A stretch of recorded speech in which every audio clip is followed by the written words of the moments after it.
Laying out for yourselves treasures upon earth, where moth and rust doth corrupt, and where thieves break through and steal. But lay for yourselves treasures in heaven, where neither moth nor rust doth corrupt, and where thieves do not break through nor steal. For where your treasure is, there will your heart be also. After this manner therefore pray ye, Our Father, which art in heaven, hallowed be thy name. Thy kingdom come, thy will be done, in earth as it is in heaven. Give us this day our daily bread, and forgive us our debts, as we forgive our debtors.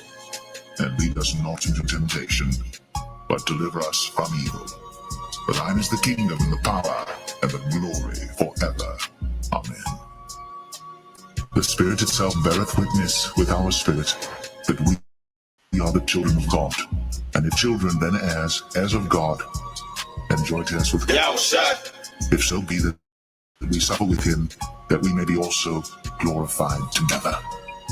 For I reckon that the sufferings of this present time are not worthy to be compared with the glory which shall be revealed in us. For the earnest expectation of the creature waiteth for the manifestation of the sons of God. For the creature was made subject to vanity, not willingly, but by reason of him who hath subjected the same, in hope, because the creature itself also shall be delivered from the bondage of corruption into the glorious liberty of the children of God. For we know that the whole creation groaneth and travaileth in pain together until now. And not only they, but ourselves also, which have the first fruits of the Spirit, even we ourselves groan within ourselves, waiting for the adoption, to wit, the redemption of our body.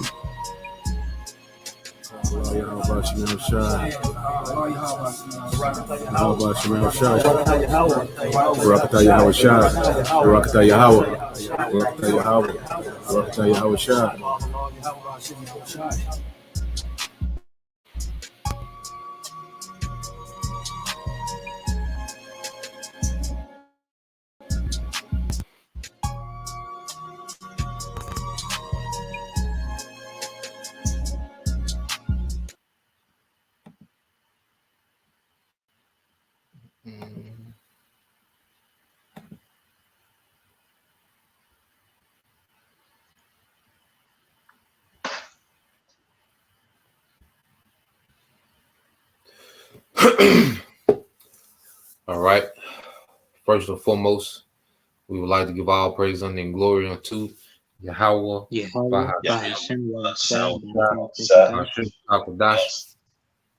All right. Double honors unto the apostles and the elders of GMS who rule well, teach well, being great examples to his younger brothers, and peace and blessings, salutations to the hopeful lake out there pushing his word and truth and in sincerity across the four winds in the name of Yahweh Bashim Al Shai, pushing to get up out of here. Shalom to the hopeful lake, the believers, the listeners, whom have came back to the obedience of the scriptures through faith in Yahweh Bashim Al Shai.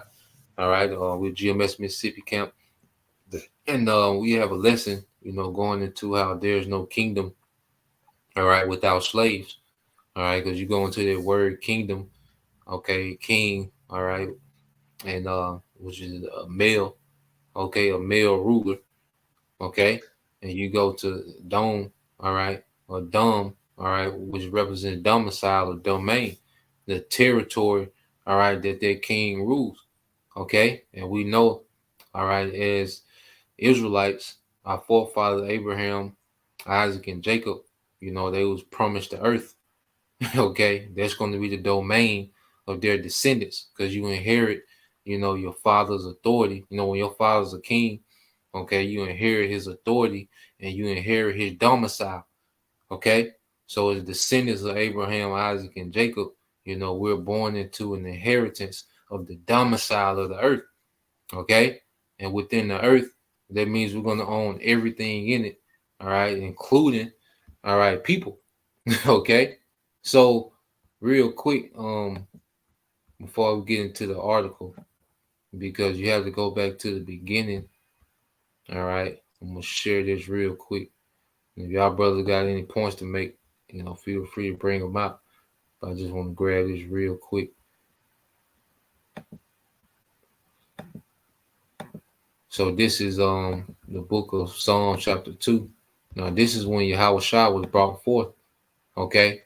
And the most high brought forth his son. All right, Yahweh Shai. This is what he told him. Okay. From the jump. Before anything else was created. All right. This is what was told Yahweh Shai. And this is what the Bible is about. So anyone preaching, salvation and the heathen being a part of the covenant. All right. They have no clue what the Bible is speaking of. All right. This is Psalms 2 and 7. It says, I will declare the decree. The Lord Yahweh Bashim Shai have said unto me, Thou art my son. This day have I begotten thee. So this is when the Heavenly Father brought forth Yahweh Shai. Okay. And when he brought him forth, all right, what did he tell him? All right. When he brought Yahweh Shai into existence, all right, this is what he said. He said, Ask of me, and I will give thee the heathen for thine inheritance and the uttermost parts of the earth for thy possession. Okay. So the spirits, all right, that was created, all right, you had the Israelites, those first fruits, those the first spirits created. All right. Then you had these other nations created, but they was created to be our inheritance. Okay. That's the whole reason they was created. All right. And the earth was created to be our possession. You know?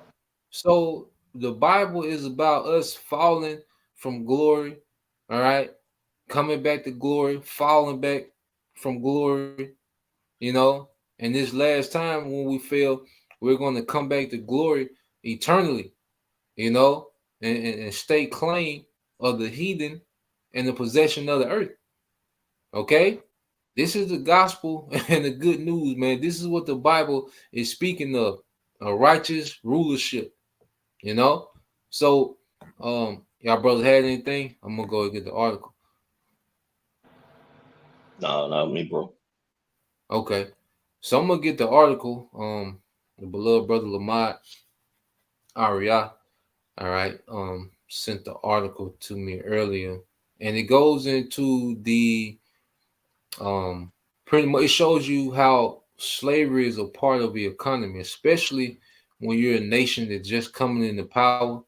Okay, slavery plays a major part of the economy. That's why you have something called a human resource.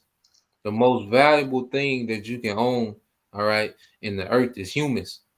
Okay, and that's why Esau Edom wants to put this device in everything. Okay, he wants to have a perpetual, all right, ownership of humans. Okay, because that's the most valuable resource. So this article is going to show you how valuable we were as a nation of people to Esau's current power structure, man. Okay, so let me see, let me pull it up. Pull it up.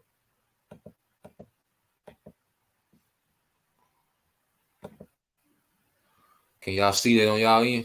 They showing up pretty good. Yeah, yeah, come. I got it on here in my phone.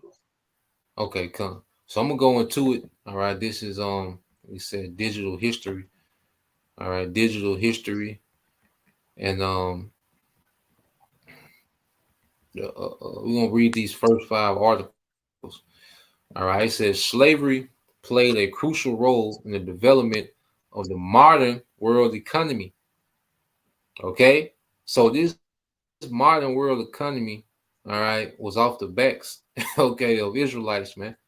Okay, it says slaves provided. You finna say something, bro? No, I'll just listen to you, bro. Okay, it says slaves provided the labor power necessary to settle and develop the new world. Slaves also produced the products for the first mass consumer markets: sugar, tobacco, coffee, coca, and later cotton. Slavery was an integral part of the earliest multinational systems of credit and trade that arose in the 15th and 16th centuries. The African slave trade also stimulated European shipping, manufacturing, and gun making. During the earliest phase of the capitalist development, planters, all right, master craftsmen, and other early capitalists could not afford to pay wages.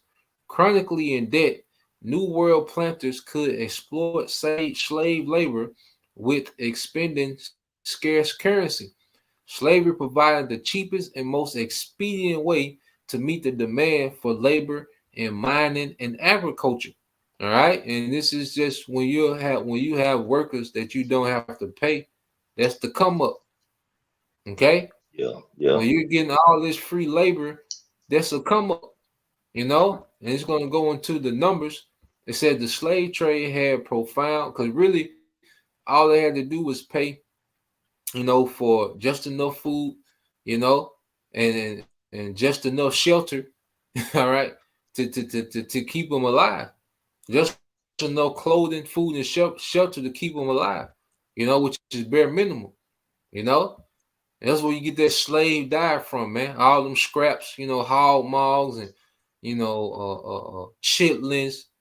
That's come from us being fed the scraps off the farm, man. Neck bones and pig feet, pig ears. That's the scraps, man.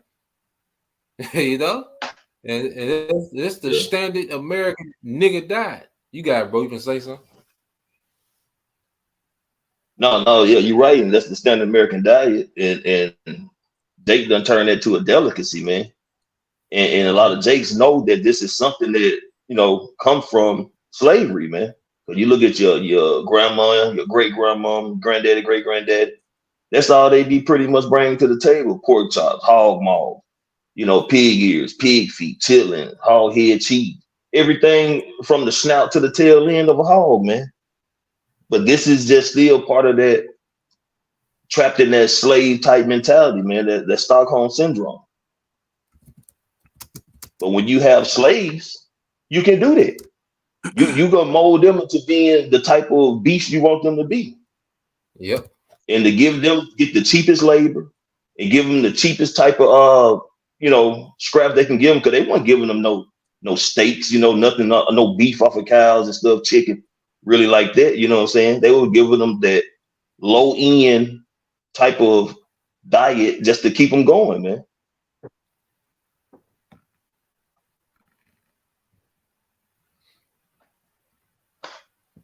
That's all I have on it, bro. Okay, come. Beautiful point. So so when you like the brothers getting into, Jake turned those things into a delicacy, man. But that's why he called it slave diet, because it comes from the scraps from massa. Okay. Now go back in the article. It said the slave trade had profound consequences for Europe. Between the early 1500s and the early 1800s, the slave trade became one of Europe's largest and most profitable industries. Profits from the slave trade were said to run as high as 300%. Okay, so they was coming up. All right, they're cheap labor. Okay, they're wage-free labor. All right, these devils came up. All the wealth that these devils have is directly linked to the labor of Israelites, man. Okay, right. This is what we have to understand. Now you got it, bro. Now you got it. And the payoff was never really no currency, man. Really wasn't no money in their pocket. Their payoffs was the fact that they was housing them and feeding them and giving them clothes. They wasn't getting no kind of financial gain from their hard labor, man. That's what the scripture says. We have no account for our labor. Mm-hmm. So Jake was not getting a foundation financially to be able to, go out and buy some land. Because, amongst Israel, they will have they helpers who will wear the oil and work for him so many years. But when that Jake is done, he has the choice whether he want to stay and continue to serve his master, or he could leave and do his own thing. But he's going to leave with substance. But see, with Esau, you wasn't going to leave unless you was taken somewhere to be put in the ground somewhere. Mm-hmm. You didn't have no revenue coming about, if you will. Yeah, because even Jacob, you know, he left from Laban with resources. You know, he was a servant for Laban, you know, for those 14 years. All right, but he came up with livestock, you know, wives, you know, his wives had handmaids, you know, Jacob came up in captivity, you know, and that's what servitude was for that person to pretty much establish himself. You know, he might then come from a well-to-do Israelite family, but he will be able to get amongst his relatives that was established and establish himself, man. You see, the way Right. Esau did slavery was completely wicked. Now, at the beginning, it was the Lord's anger, you know, that was on this devil. All right, but this devil, he took it too far. You know, he never eased up. Okay. Go back into the article. What scripture say? So, oh, you got it, bro. What would you say? That's what the scripture say. What have thou to do with my with my statutes? You know, to declare my statutes. They ain't not trying to keep the law because it wasn't even given to them. You know, they're not gonna do everything in right. They was just to build up themselves and just to try to just keep Jake all the way down and oppressed. I got a quick scripture, man, to back both of y'all brothers up with your last statement. What you got? This is bro? Zechariah. I can bring it out, bro. You can go on and break it down if you want to. Okay. This is Zechariah chapter 1, verse 15. I am very sore displeased with the heathen that are at ease, for I was but a little displeased, and they helped forward the affliction. Yep. So these devils, because you got to think the whole world benefited off our captivity. You know, Esau came up, but he established a world, all right, economy, you know, based on our captivity, you know, because it said those first mass consumer markets were the sugar, tobacco, cotton, and coffee. Okay. So this whole world, you know what they call the World Economic Forum, all this started from the backs, okay, of our people, man. You know, the labor of our people. Okay. So these nations are at ease, you know, they're able to have governments and elite families and ruling families and you know, just all this, you know, what they call GDP, Generational wealth. you know, generational wealth, you know, militaries. They can have these things, and it was jump started by our labor, man. You know, Yeah. so Jake don't understand. Jake be talking about reparation, okay, and Jake don't understand. All right, how things work. Okay, you can't get reparations from the people that put you in captivity. Okay, Yeah. they can't give you all right just due. They can't give you a dollar amount, all right, and even it out. No, they gotta put themselves in captivity and put us in rulership. If they gonna do that, hell no. Yeah, they got to work it out. Yeah. So And, let's go back. so look, Go ahead, bro. I was gonna say, and see, Jake don't understand. Esau never thought that, you know, that hardcore slavery was gonna ever end, man, because there are documents that was found in can't remember, I think it was a library in either Chicago or New York of not a library, but like a vault or something at the bank, like whatever, something at a bank. But anyway, it was documents which were wills of slave owners leaving particular numbers of slaves to particular family members. You know, like, you know, you get this plot of land, you get that plot of land. It was this many slaves, that many slaves to Bobby, and this many slaves to Joey. See, they never thought that. They thought slavery, hardcore slavery, was going to be a continuing thing, man. And I mean, not that we're not in captivity. It's great to say we are yet this day in our captivity, and we know it has been changed over to being corporate. But the whole thing is, the whole point is, Esau planned on having Jacob in slavery for eternity, man. Yet this day, that's where the sea hip come from. Yep. You finna say something, young? Yeah. Yeah, bro. It's like you brought out how Yahweh was giving Yahweh Shah the heathen for their inheritance, right?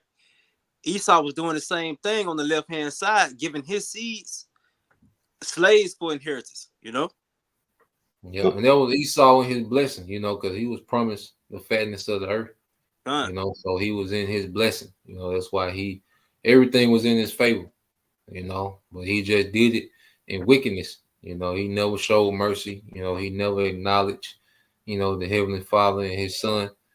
All right, he ran off from the plug pretty much, and linked up with Satan, you know. So yeah, let's finish this article, then we'll get straight into the precepts.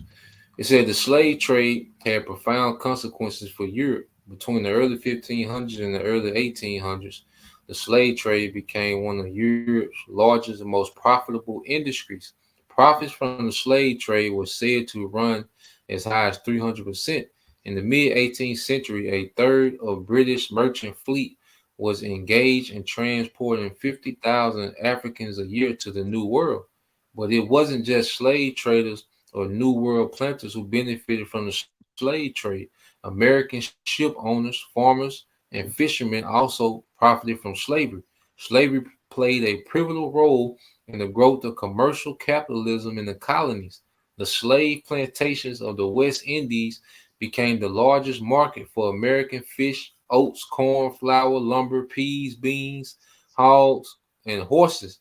New Englanders distilled molasses produced by slaves in the French and Dutch West Indies into rum. You see? All right, their plantation. What they rum? You drink their plantation, man. Plantation. Yeah. It says, while slavery did not create a major share of the capital that financed Europe's industrial revolution, profits from the slave trade of the New World planters did not add up to 5% of British national income at the beginning of the Industrial Revolution. Slave labor did produce the major consumer goods that were the basis of world trade, during the 17, 18, and early 19th centuries. Okay, coffee, cotton, rum, sugar, tobacco. In addition, the slave trade provided stimulus to shipbuilding, banking, and insurance, and Africa became a major market for iron, textile, firearms, and rum.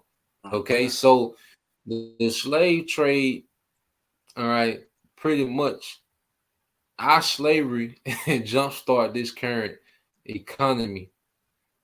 Okay, in which in this economy we get the worst end of it. All right, but it's all a punishment, man. But this article is to show that slavery is a part of every kingdom. Slavery plays a major part in every kingdom. It's a come up. When you're able to conquer nations, all right, and enslave its inhabitants, that's the come up. That's why you see, these ancient monarchs like Xerxes and Darius, King Darius, they're able to just they don't think about money. They don't think about no bank account and all. They got people. Okay, when you got Yeah. people, okay, you create wealth. Okay, Yeah. you finna say something, bro? Now, like say, people was one of the major spoils of war. Yeah. You get you a male slave and a female slave. That's like having a bull and a cow. You can start breeding them and start getting your own slaves, man. You can Start an start empire. growing from that. I mean, yeah. So slavery was big business, man. Yeah, Still is to this day. yeah. That's exactly what I'm gonna say. It always has been, always will be. Okay. The problem, the thing is, who gonna be the captive and who gonna be all right the captured. Okay. Yeah. That's the question. All right. That's that's the thing. But the scriptures give us the answer. So, did any brother have any precept for before we get into a few accounts, just to kind of go into slavery in the Bible? Any brother have anything? I just had one. I mean, if the brother didn't have another. What you got, bro? Deuteronomy 28 and 41. Deuteronomy 28 and 41.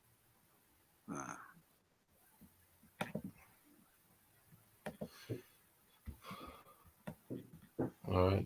It's the book of Deuteronomy, chapter 28, verse 41. It says, "Thou shalt beget sons and daughters, but thou shalt not enjoy them, for they shall go into captivity." Yep. And through this captivity, this is how Esau rulership expounded, through the earth. Yep. And this is why we still in the state of captivity now. As brothers going into, being those basically those cattle, those cattle that was bred to the enemy, Yeah. Yeah. Hey, and another. Oh, Slot, go. You got it, bro. Bro, you got it. No, I was gonna say the prison system. And granted, a lot of them niggas in there deserve to be in there. But the point is, prison system is another form of slavery, man, because they had them guys in there working, making horse saddles, car tags, all different type of things, man, for pennies on the dollar. Yep. They probably paying them guys maybe 2, 3, 4, 5 cents a day to make saddles and shit, but one of them saddles might be 500 or better when it hit the market. Yep. So this devil continually getting rich off the back of Israelites, because the majority in America, is it like 80% Jake in prison? Am I off with them numbers? Yeah, it's about that 80%. 85%. So they're still making capital off the back of Jake, man. That's just the form of legal prison. They talk about, you're supposed to go in there and get rehabilitated, but you're not getting rehabilitated. You're getting work, okay? And then, you know what I'm saying, they end up throwing you back on the streets. You can't get a job because they'll restrict you from getting jobs in most cases. And then what? They end up going right back and hitting the clock of the prison, man. And he's back in there at work again for pennies on the dollar. And in the years they give them, it's like what the scripture said, the Lord said he was little displeased with the heathen, but they for the affliction. Jake getting 30 years for a bag of marijuana or something, man. So that's 30 years of pretty much free labor Esau finna get out of.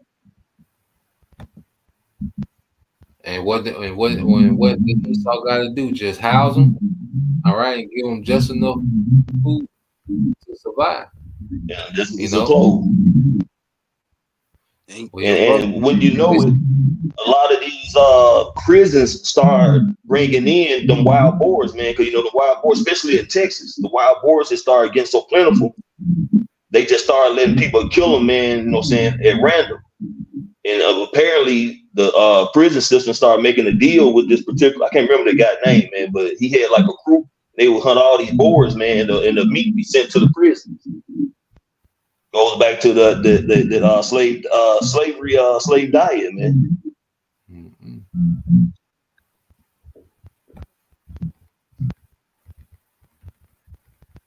So let's get and brothers can get their mics. Just want to get some accounts dealing with us, dealing with slavery in the Bible in general. I don't know what the echo goes.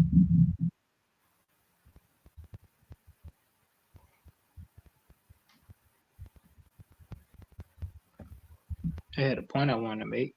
All right, go ahead and make your point, bro. Yeah, it was never meant for the wicked to rule forever.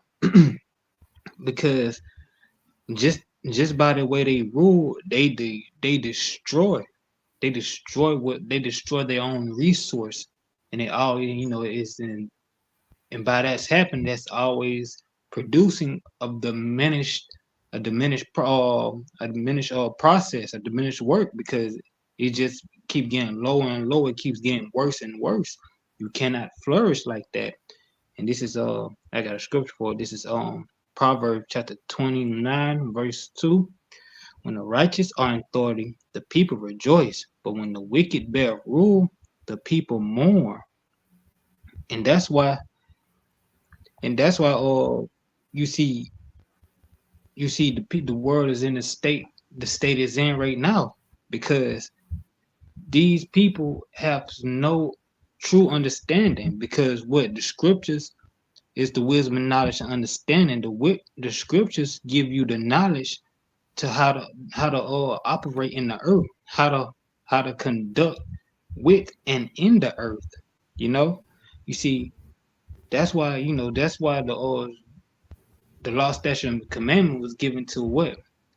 To all his people, because it makes them noble and righteous and give them that wisdom to conduct the earth, conduct the people and the earth. I had Esau, he's a slide, bro. I was gonna say Esau's just a horrible ruler, man, because he's not even looking out for his own people while he has rule over the earth, man. His own people are suffering, man. So when Yahushua returns, man, and these other nations go into captivity, after that 1,000 years of slavery, man, they're gonna be good. They're gonna be subjected to the ways of the nation of Israel, the law, statutes, commandments, but they're gonna have their own lands. They're gonna be able to be living comfortable, if you will. Okay, they're gonna be able to just, as long as they stay in the guidelines of the Heavenly Father and the Son's law, statutes, commandments, they're gonna be straight. But see, with Esau and rulership, man, everybody's in a down spiral, man. Nobody really can really come up. Nobody can really be sustained, man. Because if you take a deal with them, okay, like these athletes and everything like that, you got to make these wicked ass sacrifices, man. You're gonna have to lose a family member. All right, you're gonna have to give up your rear end, and that's still gonna leave you destroyed at the end of the day. But when Yahushua is in rulership, man, everybody's gonna be good, especially the nation of Israel, man. Even the 2/3, when they come back through the loins of the elect, they're gonna be, in their right mind. They're gonna have the law, statutes, commandments, written in their inward parts and their law, okay, in their minds, and they're gonna be good. Because righteous rulership is gonna be at the forefront by way of who? Yahushua, King David, the 12 and the remaining of the elect, man.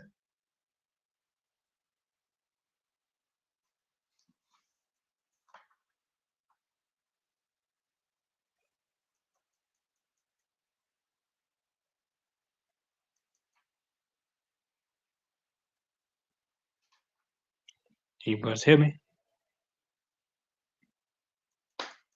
Gun. Yeah, I had one more precept I want to get before I pass it back to y'all. This is Jeremiah chapter 22, verse 22. The wind shall eat up all thy pastors, and thy lovers shall go into captivity. Surely then thou shalt be ashamed and confounded for all thy wickedness. You see, in wickedness, you're not operating in wisdom. But now that we're in captivity and we see the rulership of wickedness, we have a better understanding how to conduct the people and the earth and how we should be.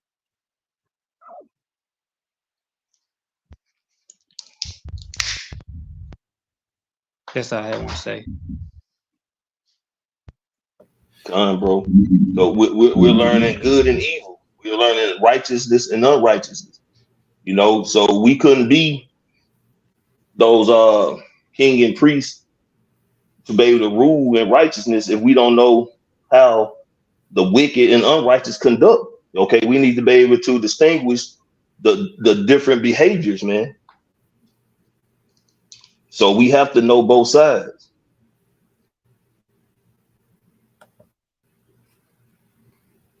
This was this captivity is pretty much a training ground, for righteous rulership. You learn what to do. You learn what to do by learning what not to do.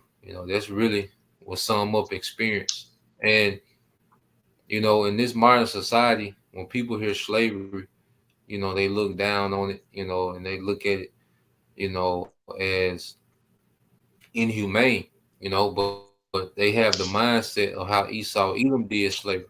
The way he did it was inhumane. But guess what? When we rule with that rod of iron, it's gonna be inhumane for a period, but it's still gonna be in Right. righteousness. All right, we're not gonna be doing, the things Esau was doing as far as, adultery and, the homosexuality. Okay, but it's gonna be a rigorous captivity. Now, I want to get some accounts, all right, in the Bible, just to show slavery in the Bible. This is Exodus 1:9, and it says, well, I started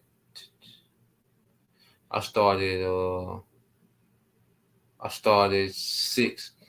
It says, and Joseph died, and all his brethren, and all their generation, and all the children of Israel were fruitful and increased abundantly and multiplied and waxed exceeding mighty, and the land was filled with them. Now there arose a new king over Egypt, which knew not Joseph. All right, because when we came into Egypt as guests of Joseph, and Joseph was second in power under Pharaoh. But when Joseph died, all right, his brethren died, all right, and then Pharaoh died. Okay, it was a new king of Egypt, it was a new Pharaoh. All right, and he said unto his people, behold, the people of the children of Israel are more and mightier than we. Come and let us deal wisely with them, lest they multiply. And it come to pass that when there falleth out any war, they join also into our enemies and fight against us, and so get them up out of the land. Therefore, they did set over them taskmasters to afflict them with burdens, and they built, all right, for Pharaoh treasure cities, Python and Ramses. Okay, so this is slavery. This is captivity, slave labor. Okay, those pyramids, all right, those different structures of ancient Egypt, they was built out slave labor. All right, they had Israel in captivity. In the Bible, this is the theme of the Bible is rulership and slavery, man. Okay, when you get into these things, all right, you finna say something, bro? No, I was agreeing with you. I got a precept when you're done. What you got, bro? This is Exodus chapter 5, starting at verse 4. And the king of Egypt said unto them, wherefore? Okay. I'm pulling up. Yeah, I got you. Okay. You want to start at 4? Okay. All right. This is Exodus 5 and 4. It says, and the king of Egypt said unto them, wherefore do ye, Moses and Aaron, let the people, all right, from their works get you unto your burdens. Keep going. Keep going, bro. And Pharaoh said, behold, the people of the land now are many, and you make them rest from their burdens. And Pharaoh commanded the same day the taskmasters of the people and their officers saying, ye shall no more give the people straw to make brick as heretofore. Let them go and gather straw for themselves. So this is Pharaoh who's not happy with the message that Moses and Aaron been delivering to him by the Most High, man. So what he do? He's decided to put more work on the Israelites, which were what? Slaves, man. They was in bondage under Pharaoh. So he was finna put more of a burden on them to have them to go get their own straw. So what? They could make their molder or bricks so they can continue to build. So what the point is that Pharaoh was commanding his taskmasters to have these slaves to continue to do the work they're doing, but to go get their own straws, man, because they were slaves. Egypt had slaves, Pharaoh had slaves, and they were Israelites. So Pharaoh wanted to go out there and build his own pyramids, his own castles or whatever he had. He had slaves to do that. So that's the purpose of slaves, because that Egypt was what? A kingdom or an empire. And they had slaves to what? To build. to further his kingdom, because he, like I say, man, a king who has his people are not finna, you know what I'm saying, be doing all that type of stuff, man. They're gonna have slaves for the king and his people. They're not finna be on the bun just like the nations they pull in. Because you had the Egyptians, and what? The Egyptians had Israelite slaves. So when Yahushua comes back, we're gonna have heathen slaves. You got it, bro. So I want to get another account, you know, and the reason why he increased a burden, because it was like, you know, Moses and Aaron was stepping to him, so he was like, Pharaoh like said, y'all got this much free time, you know, to tell me what I need to be doing. Y'all must not be busy enough, man. You know, because you know, if you ever been a supervisor or a manager at a job, the at the top, what do they tell you, man? Keep them busy. Keep them busy. You know, that's the thing. Keep them busy. You know, so this is why you see the rat race of a society today. You know, where people are just, you know, burdened, you know, from work. You know, then you have the traffic. You know, you have the bills. You know, just a constant burden to where you're so occupied that you don't care about what's happening at up top. All right, people don't know what's going on in the world, man. All people know is work. You know, so this is why this is called spiritual Egypt. You know, it's the same spirit of just, you know, a burden. You know, every day is a burden. You know. Now you had this account, all right. When Joshua and the children of Israel they was conquering. This is after they took down Jericho and a few other of those Canaanite, all right, tribes. And as they was coming through, you had one tribe of Canaanites tried to act as if, you know, they was from a far country, you know, but they was local, okay? Or they were trying to get it out of having to deal, you know, with Joshua and the armies of Israel.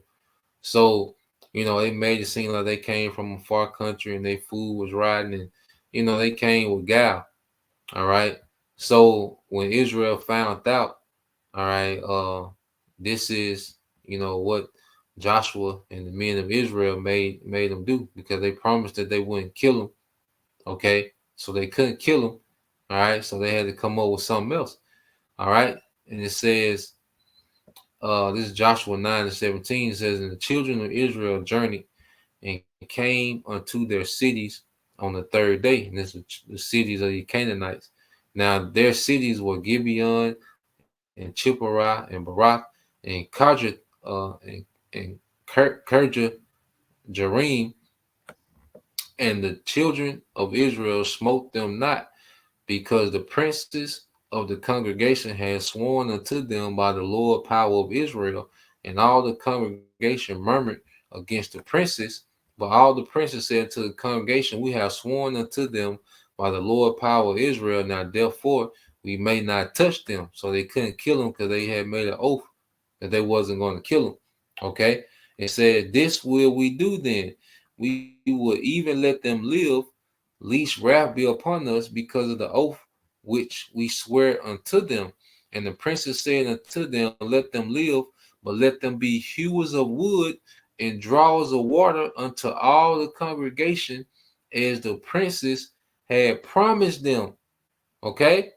So they made them hewers of wood and drawers of water, which they put, all right, those Canaanites in captivity.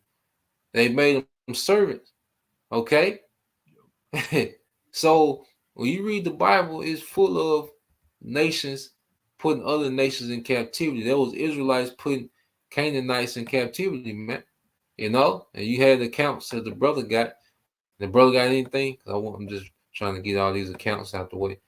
You know, then we go into props. But the brother got anything before I get the next account? Nah, bro. You got it, bro. Okay.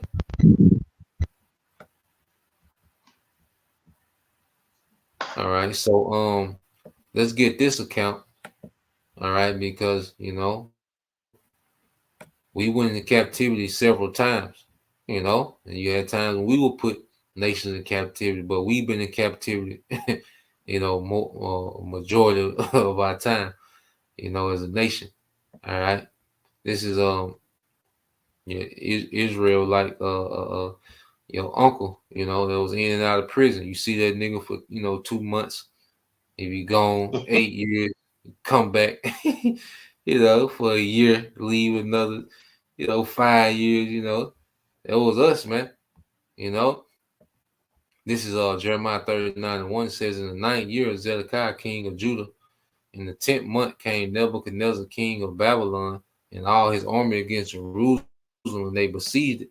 And the 11th year of Zedekiah, in the 4th month, the 9th day of the month, the city was broken up, and all the princes of the king of Babylon came in and sat in the middle gate, even Naga, Sharazar, all right, Shem, Garnabo, Sarkism, Rab Cyrus, man, the Babylonians, god damn, we named them niggas. All right, so the Babylonians coming to the gates, when they besieged it. And verse 4 says, and it came to pass that Zedekiah, the king of Judah, saw them and all the men of war. Then they fled and went forth out of the sea by night by the way of the king's garden. All right, so Jake, tried to escape. All right, said by the gate betwixt the two walls, and he went out of the way, all right, of the plain. But the Chaldeans' army pursued after them and overtook Zedekiah in the plains of Jericho. And when they had taken him, they brought him up to Nebuchadnezzar, king of Babylon, to Riblah in the land of Hamath, where he gave judgment upon them. The king of Babylon slew the sons of Zedekiah, all right, in Riblah before his eyes. Also, the king of Babylon slew all the nobles, all right, of Judah. Okay. Moreover, he put out Zedekiah's eyes and bound him with chains to carry him to Babylon. And the Chaldeans burnt the king's house and the house of the people with fire and break down the walls of Jerusalem. Then Nebuchadnezzar, the captain of the guard, carried away captive in Babylon the remnant of the people that remained in the city, and those that fell away and that fell to him with the rest of the people that remain. Okay, so when you conquer a nation of people, it's a common practice that those the people you conquer go into captivity. Okay, we have in our law certain rules dealing with war. Okay, on how we would handle nations that we conquered, but it's just a common thing. Okay, and now Esau has everyone thinking that life is a Lifetime movie. Okay, but nah, man, this is just how the world works. Okay, and we're still in captive. It's just we're not in chattel slavery. Okay, but we're still captive to a nation of people, man. It's just one nation taking down another nation, man.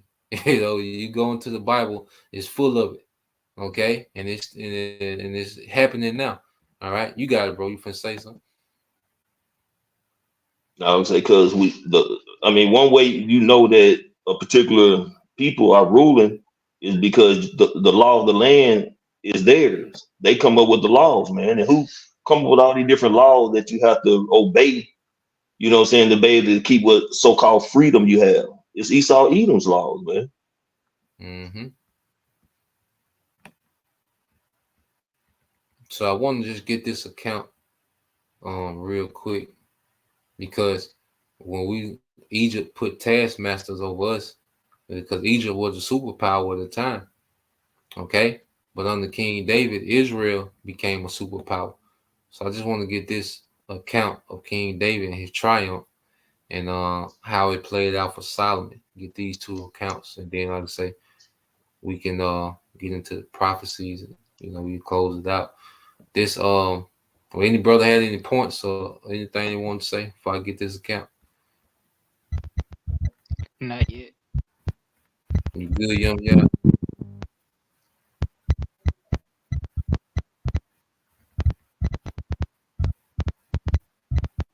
Yeah, so all All right, so let's get this in First Chronicles 18:1. It says, "Now after this, it came to pass that David smote the Philistines and subdued them, and took Goth and her towns out of the hand of the Philistines." All right, so he's conquering land. All right, and so he smote Moab, and the Moabites became David's servants and brought gifts. And David smote Hadarezer, king of Zobah, until Hamath, and he went to establish his dominion by the river Euphrates. And David took from him 2,000 chariots and 7,000 horsemen and 20,000 footmen. David also hewed all the chariot horses, but reserved, all right, of them 100 chariots. When the Syrians of Damascus came to help Hadarezer, king of Zobah, David slew the Syrians 220,000 men. Then David put garrisons in Syria, Damascus, and Syria became David's servants and brought gifts, tribute. Thus the Lord preserved David whithersoever he went. And David took the shields of gold that were the servants of Hadarezer and brought them unto Jerusalem. Likewise, from Tibhah and from Kun, cities of Hadarezer, brought David very much brass, wherewith Solomon made the brass and sea. All right, so you can see Solomon, was using the resources to build a temple that King David had spoiled from these other nations. Well, I had went into the article, man. I can't remember the number, but King David gave King Solomon, like, I want to say it was like 400 billion worth of gold, silver, and brass, to build the temple.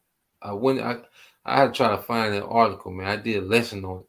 But King Solomon, King David gave King Solomon a lot of resources, because that temple, it was easily over 500 billion, worth in gold, silver, precious stones, when you go into it. Well, it was a major wealth transfer from King David, to King Solomon, and why was King David able to have these resources? Because he had human resources, which was actual heathens. Okay. It says, likewise from Tobah and from Kun, cities of Hadarezer, brought David very much brass, where Solomon made the brass and sea and the pillars and the vessels of brass. Now when Tau, king of Hamath, heard how David had smitten all the hosts of Hadarezer, king of Zobah, he sent Hadaram, his son, to King David to inquire his welfare and congratulate him, because he had fought against Hadarezer and smitten him. For Hadarezer had war with Tau, and with all manner of vessels of gold, and silver, and brass. So everything, the world's wealth was flowing to King David. Okay, now King Solomon flipped that wealth, but King David, pretty much set it up to where wealth of the world was flowing to King David's throne. Okay, he the nation was just bringing everything to King David. Okay, because they didn't want no problems, man. All right, verse 11 says, then also King David dedicated unto the Lord with the silver and gold that he had brought from all these nations, from Edom and from Moab and from the children of Ammon and from the Philistines and from Amalek. Moreover, Amalek, the elite bankers, their ass was in captivity. That lineage. Moreover, Abishai, the son of Zeruiah, slew of the Edomites in the valley of Salt 18,000, and he put garrisons in Edom, and all the Edomites, became David's servant. Thus the Lord preserved David whithersoever he went. Okay, so that was the come up. Okay, by the time King Solomon is on the throne, King David, had pretty much secured all the world's wealth to flow into Israel. Okay, Uh, so that's why the throne, like this is what the throne of David means. And see, Jake don't talk about the throne of David like that, man. Okay, niggas talking about the National Negro Exodus movement. Okay, fringes and iPhone 14. All right, them hot ass phone. You know, but Jake really don't get into the throne of David and what that means, man. Okay, this was our come up when we speak about the throne of David. This is our come up, man. Okay, but you brothers had anything? I'm gonna get that account with Solomon. Then like I say, we get into prophecy. Would y'all brothers had any points? I, Anything? I got this quick write up. It ain't the one exactly you had probably found, but it says an incredible, genuine gift, assuming a modern gold piece of 1,450 US per troy ounce. David donated 158 billion worth of precious metals to God's temple in Jerusalem. In regard to the silver that was provided, its total value today would be 18 billion. A lot of coins, bro. And then another part says he generously bequeathed as his latest offering to God the finest materials for constructing and furnishing Jerusalem house of prayer. His net worth was easily exceeded. His net worth easily exceeded $200 billion. Light work, Man, yeah, man. When you that's a lot of own, coins back then, bro. yeah, yeah, and then that was That's a in, lot of and coins. that was in actual resources, man. You Yeah, know, so King David, all right, that throne, and that's what's going to happen again. Like, why do you think that the house of David is being raised up, man? You know, we're going to do that again. But I want to get this in Solomon. Let's account with King Solomon, and this is when he was building the temple. I got a quick commentary from the Nelson Study Bible. Um, so when you go to First Kings, the 5th chapter, all right, and this is pretty much when King Solomon had an alliance with King Hiram, all right. So when you go to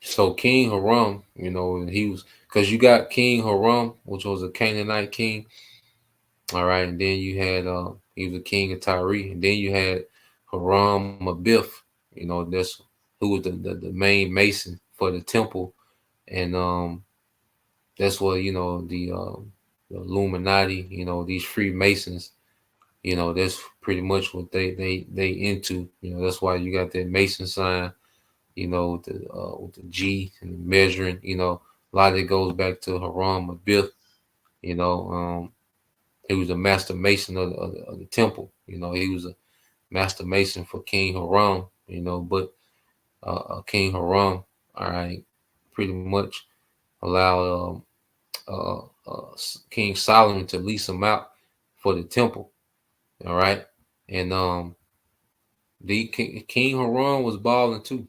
You know, he was still under tribute to King Solomon, you know, but that showed you just the wealth that King Solomon had because Hiram, like I said, he was balling too, you know, but he was under, you know, the jurisdiction. He was subjugated to that throne of King Solomon.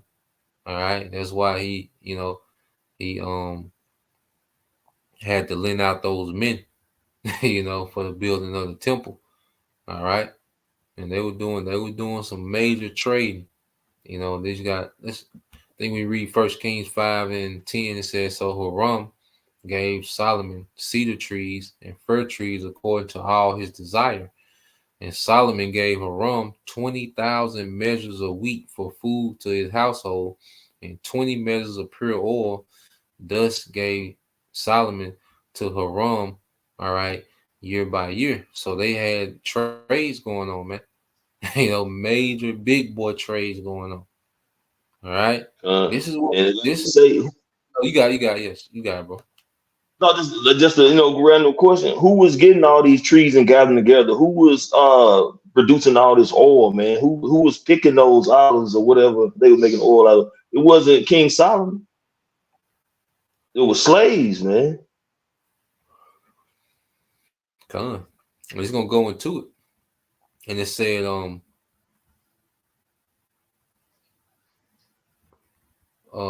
Kings 5:16 says, besides the chief of Solomon's officer, which were over the work, 3,300 which ruled over the people that wrought and work.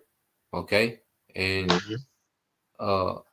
King Solomon put Israelite men, all right, as pretty much supervisors, man, over the work of the heathen. Okay. Just as Pharaoh put taskmasters over us, all right, King Solomon put taskmasters over the heathen in the building of the temple. It says, and the king commanded, and they brought great stones, costly stones, and huge stones to lay the foundation of the house. And Solomon's builders and Hiram builders did hew them, and the stone squares, all right. So they prepared timber and the stones to build the house. Now, when you go to the Nelson Study Bible, all right, and you go into the commentary for verses 16, it says the large workforce detailed here was made up of non-Israelites. You hear that? Non-Israelite. All right, you hear that? The clowns in Boston. All right, the large workforce detailed here was made up of non-Israelites and constituted a permanent group of slave laborers. All right, and in 18, all right, it says in record, in 2 Chronicles 2:2 and 18 record the number of supervisors as 3,600 Canaanites. All right, to these were added 250 Israelite chief overseers. So you had supervisors, there was other Canaanites, there was other heathens, but then you had the managers, all right, was 250 Israelite chief overseers. Okay, so just today, you have Jake that's on the floor, then you might have a lead man that's a Jake, supervisor that's a Jake, but the higher you get up, it start getting lighter and lighter, man. And that's how it was under King Solomon. All right, it was Israelites in all those chief positions of overseeing the work, man. But it was heathens doing the work. Okay, slave labor. All right, he said the scriptures, the commentary let you know that this is slave labor. He said constitute a permanent group of slave laborers, man. Okay. Oh man. So let's see. Any brothers got anything? But I just want to bring those points out, man. Because that's what we're going to get back to. We been put in captivity this time for our disobedience. But now the Lord is finna get ready to have mercy, man. So the brothers have any precepts? Precepts concerning prophet? Yeah, just dealing with the topic. Brother Anthony. Want to get this? You had one? Hello. Not for this one, but the one concerning prophecy I got through. I'll wait. Kind of disruption in the phone. Yeah, that's your phone. So can y'all hear me? Yeah, it's got a distorted somewhere.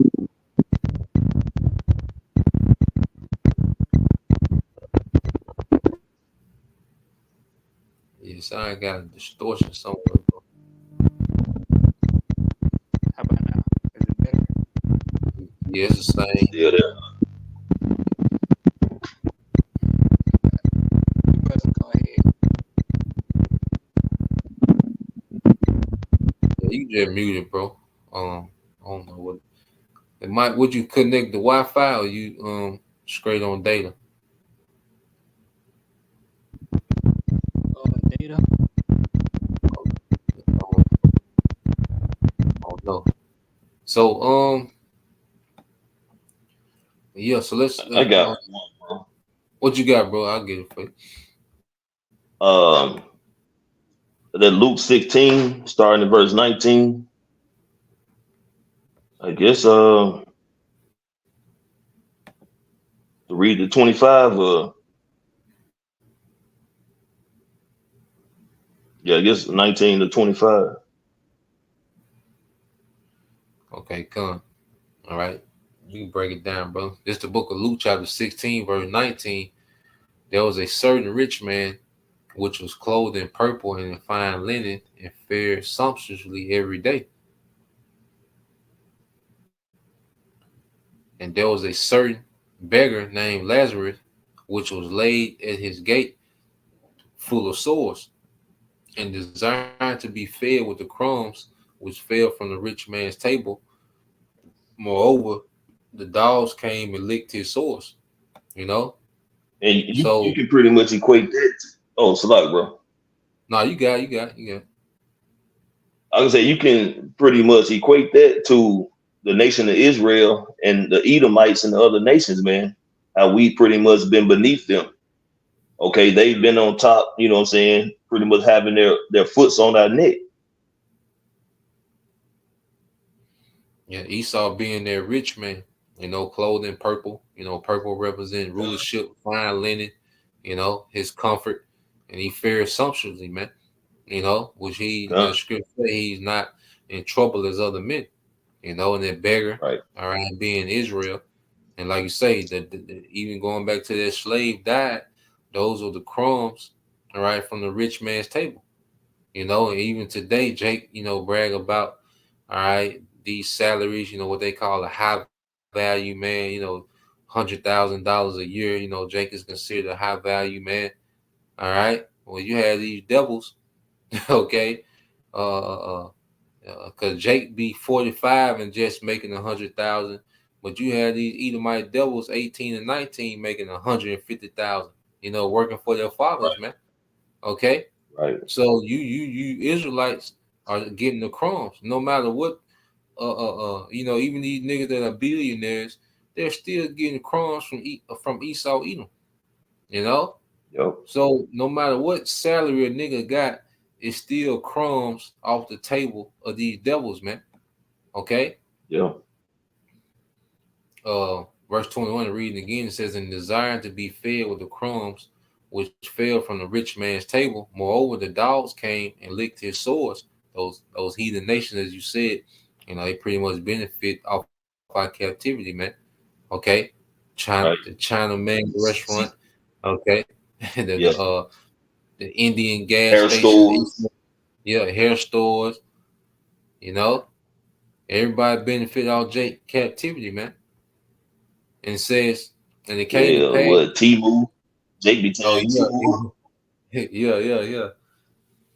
Yeah. I'm shopping like a billionaire. I'm kidding. Verse 22, it says, "It came to pass that the beggar died and was carried by the angels into Abraham's bosom." All right. And Abraham's bosom goes because the promise was given to Abraham of rulership, in the bosom, it Right. means you're being comforted, So at the end of this captivity, man, that we're serving out, we're coming into the blessing of Abraham, man. Okay. But when Esau when his rulership dies, okay, he going to captivity. It says the rich man also That's died right. and was buried, and in hell, which is in captivity, he lift up his eyes, being in torments, and see if Abraham afar off. All right, and Lazarus in his bosom, and he cried and said, "Father Abraham, have mercy on me, and send Lazarus that he may dip the tip of his finger in water and cool my tongue, for I am tormented in this flame." But Abraham said, "Son, remember that thou in thy lifetime received the good things, and likewise Lazarus evil things, but now he is comforted and thou art tormented. All right. So these devils, they're going to be begging for relief. Okay. Well, there ain't Yeah, going to be yeah. none. You got it, bro. Because like we've been going into it, man. How Israel have not been given no account for their labor. How this devil had furthered the affliction. How just been giving crumbs. During the slave trade. Separated from families. All this is taken into account, man. That this devil didn't have no mercy on his brother Jacob, man. Because the scripture goes into how he said he shall slay Jacob, man. After his father Isaac passed. Then he said he would have that perpetual hatred. This is a continuing thing, man. And of course, we know it all goes to us being, disobedient, hard-headed, stiff-necked. But like you said, now we come into that time when, captivity is coming to an end. So we're finna see the tables turn, man. And Esau is finna be put in captivity, or he still is gonna be looking to try to get some kind of sympathy. That's why you see a lot of the Edomites now, how the scripture said they still seek please the poor. But it ain't gonna work, man. At the end of the day, the Lord's elect, man, we're looking forward to this devil going into slavery, man. So these other Israelites, camps, or just you average Jakes who don't want to see this devil go down. I mean, you're gonna go down with him. Because if you're not a friend of the Lord, you're an enemy of the Lord. And if you don't want these people to be taken out of power, then you're an enemy of the Lord, man. Mm-hmm. And I want to get this from the brother real quick. This is from the brother Beyond Yashala, Psalms 47:1. It says, "Oh, clap your hands, all ye people, shout unto the Most High with the voice of triumph." All right. And this is speaking of Israel with triumph. Okay. And we finna triumph the earth. Jake got to think bigger than the Friends t-shirt, man. Okay. We finna triumph the earth.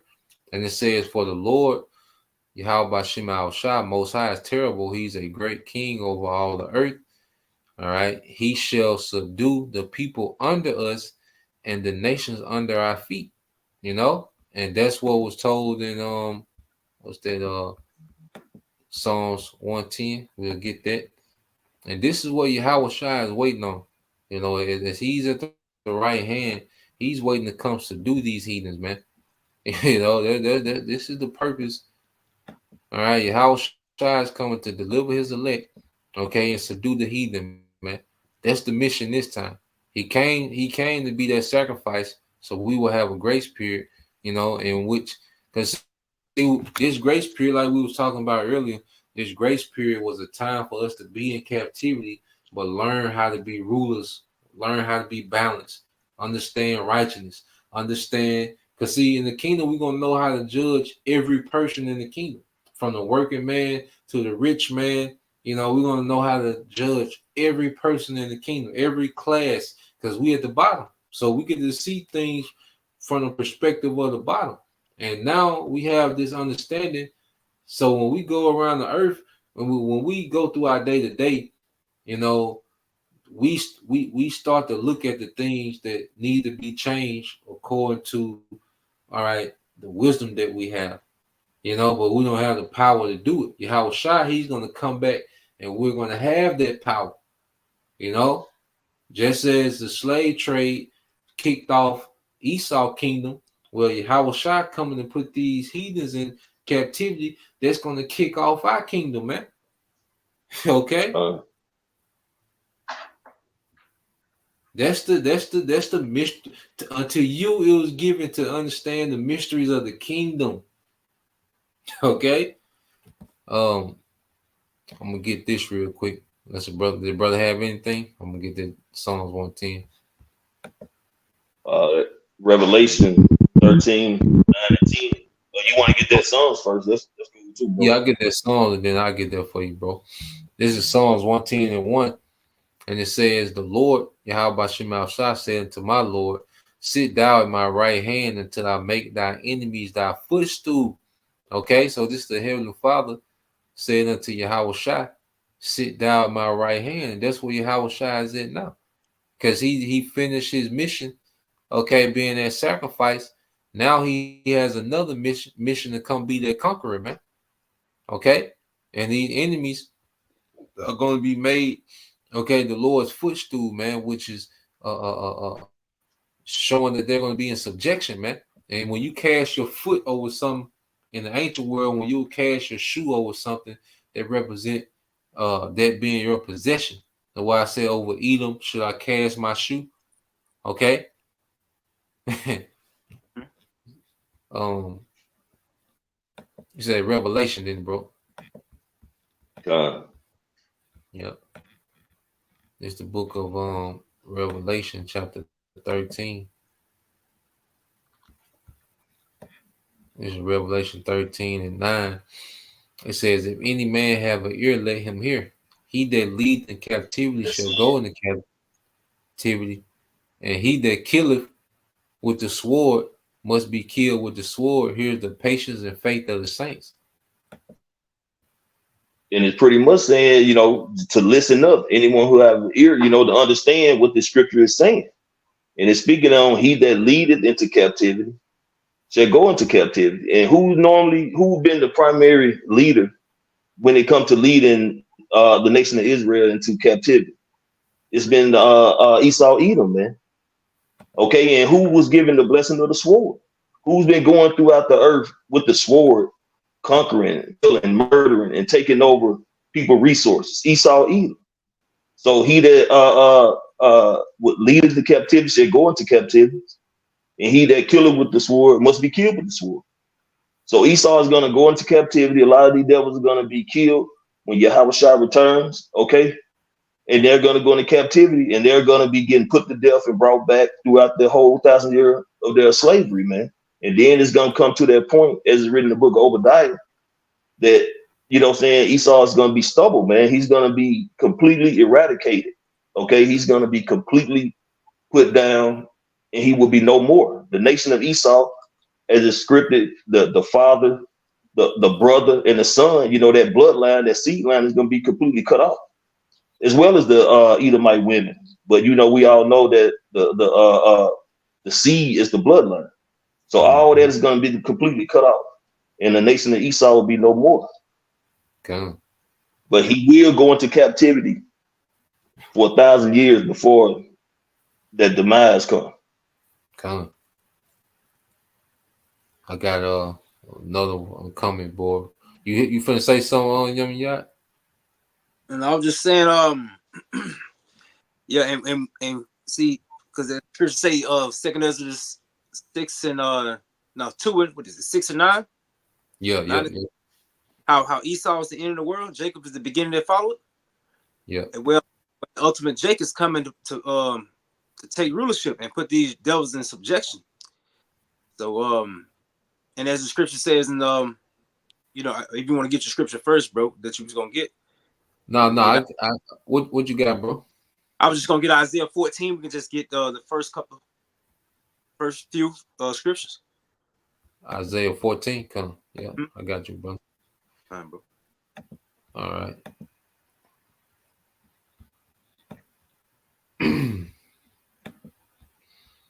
Let's see. I'm trying.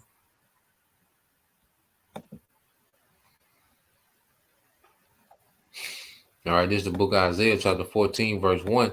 It says, for the Lord will have mercy on Jacob and will yet choose Israel and set them in their own land, and strangers shall be joined with them, and they shall cleave to the house of Jacob. Yeah, Keep going. Now going back into the the promises he made with our forefathers, how he was going to give us the land, the holy land, but this time we had to been scattered, but he's going to gather us back. In the NLT it says how he going to have mercy upon our people, and he going to choose us once again. I got it, bro. NLT, I got that spirit. I was just change the NLT. It's Isaiah 14:1 said, but the Lord will have mercy on the descendants of Jacob. Wait a minute. The descendants, all right, which are the tribes, man. Okay, we're all descendants of Jacob, man, through those patriarchs, those 12 patriarchs, man. You know, niggas want to buck up against the sign. Okay, nah, man, this sign is pretty much it's like a wheel, you know, of the birthright, man. It says he will choose Israel as his special people once again. He will bring them back to settle once again in their own land, and people from many different nations, all right, and these are Israelites from different nations, will come and join them there and unite with the people of Israel. Okay, so these are actual that's not actual heathens. Those are Israelite foreigners, man. Okay, you know, keep going, bro. Yeah, bro, I got 1%. So if I cut off, yeah, but you can keep going, bro. I'm trying to log in on my other phone. All right. It says the nations. Let me go over to KJV. okay. Yeah. All right. Sometime Yeah. All right. It said Isaiah 14:2 says, and the people shall take them and bring them to their place. And this is the heathens being brought to their place of captivity. And the house of Israel shall possess them in the land of the Lord for servants and handmaids, and they shall take them captives, whose captives they were, and they shall rule over their oppressors. So all these nations gonna be a spoil of war because we're gonna inherit these nations under Yahweh Shai. And it's and the main oppressor now is Esau Edom, you know. So that's why he gonna get the worst punishment, you know, by being taken out the earth forever, man. You know, as the nation of Edom.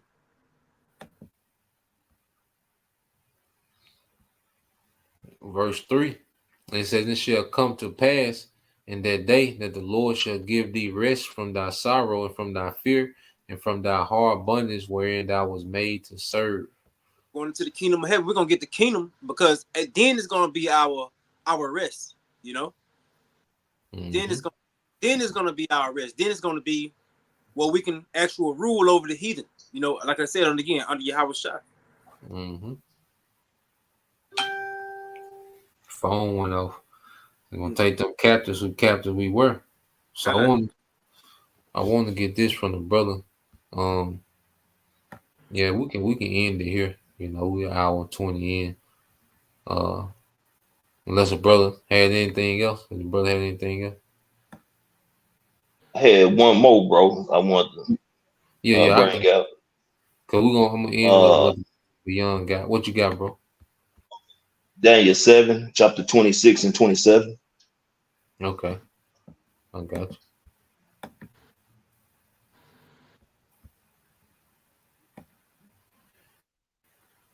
This is the book of Daniel, chapter 7. All right, verses 26.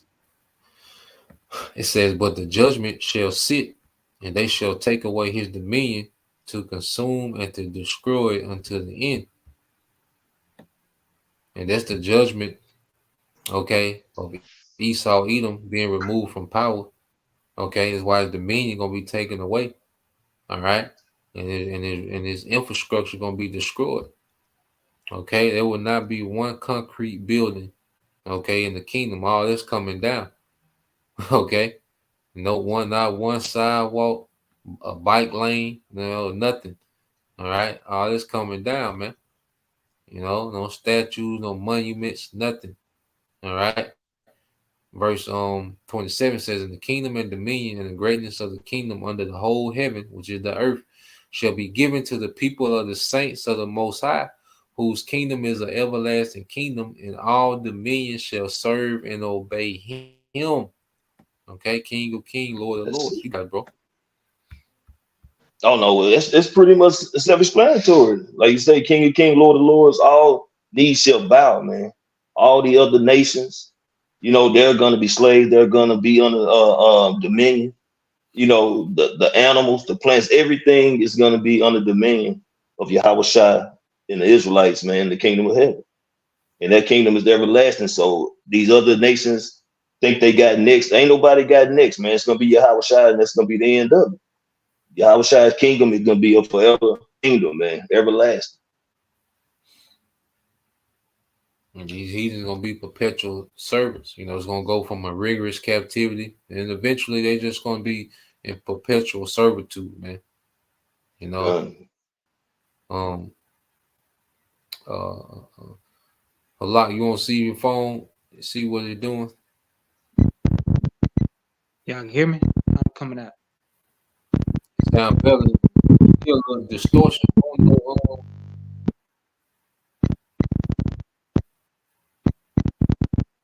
Yeah, it still got that distortion. I don't know. They didn't do that last time. I don't know what it is.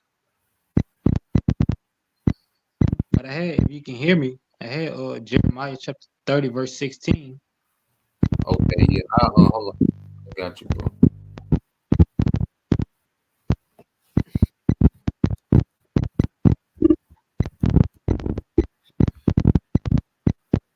Because the brother had hope.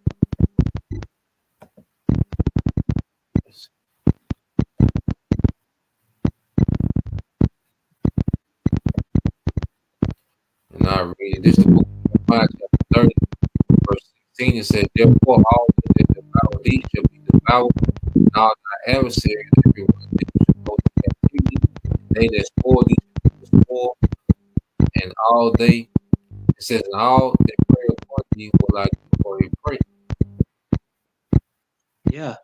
So all those people that has made merchandise of us from Esau, Edom, from Ammon, to Moab, to all these other nations, they will be put into captivity for what, making merchandise of us, taking advantage of us in our lower state. See, that time is coming, you know. Brother, that was it, bro. I had three more precepts, but we can, you know, if I'm still coming out too distorted. We get one more, another one there, bro. Okay, if you will, you can get Amos chapter 1, verse 11, and read down to 15. All right.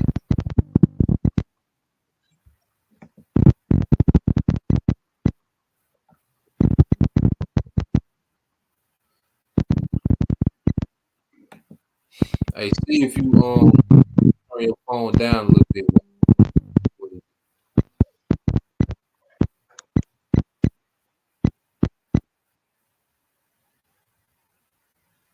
No, don't mute it. Just turn it down. See if you turn the volume down on it. See.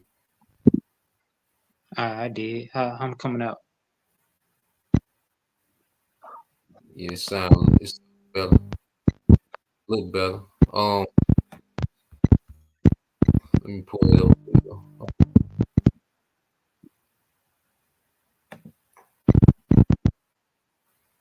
All right, this is the book of Amos, chapter 1, verse 11.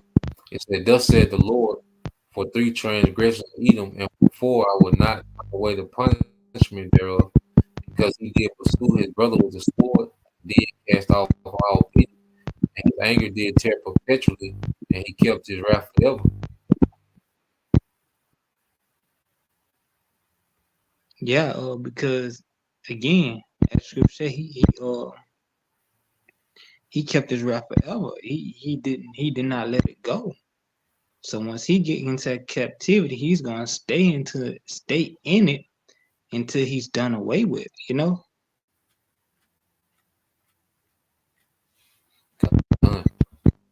Say read 15. Yeah, read the 15. All right, it said, but I will send fire upon demon, which shall devour the palaces of Israel. Thus said the Lord. So you got it. And that's you know, from Teman in the past of Basra, that's Esau Edom. You see, he's coming to deal with him first. Because why? He's the one in rulership. When you taking over a kingdom, you take out the ones that in rulership, then the vassal states will fall under that new king, that conquering king, who is Yahweh Shai. Yep. Yep. And no nation benefited more from my captivity than Esau Edom. This is verse 13 said, "Thus said the Lord, for 3 transgressions of the children of Ammon, and for 4 I will not turn away the punishment, because they have ripped up the women with child in Gilead, that they might enlarge their border."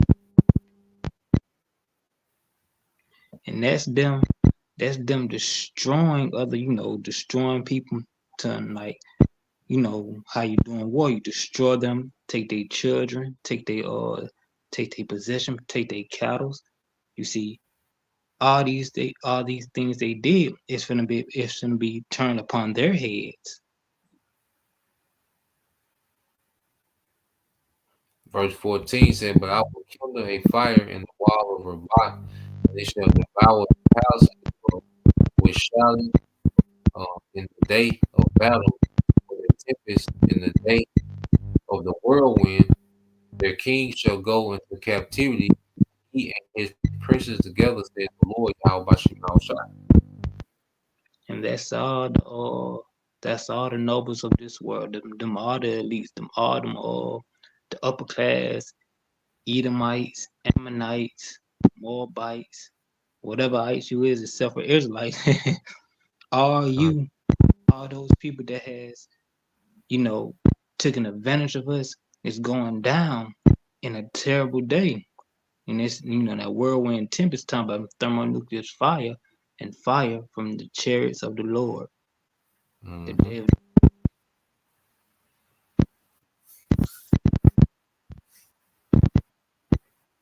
So yeah, that's I guess we'll leave it there. All the points been made.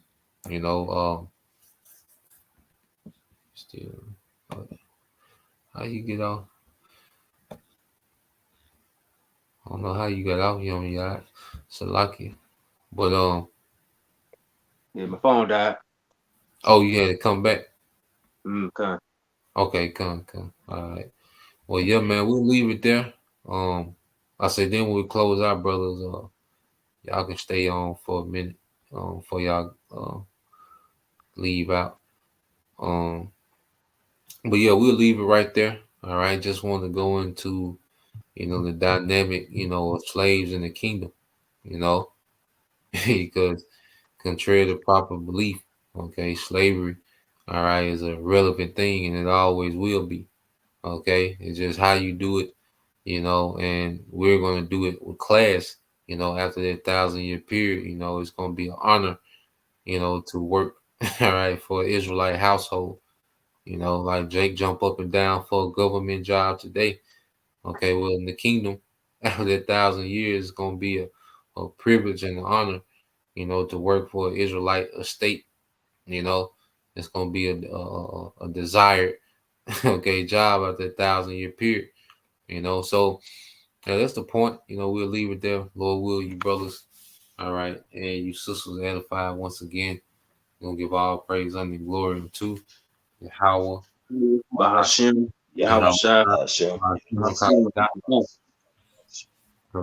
Double honor to the apostles and the elders who rule well, teach well, being great example to our younger brothers, and peace and blessings, salutations, and hopefully, Shalom. Hey, Shalom. Shalom.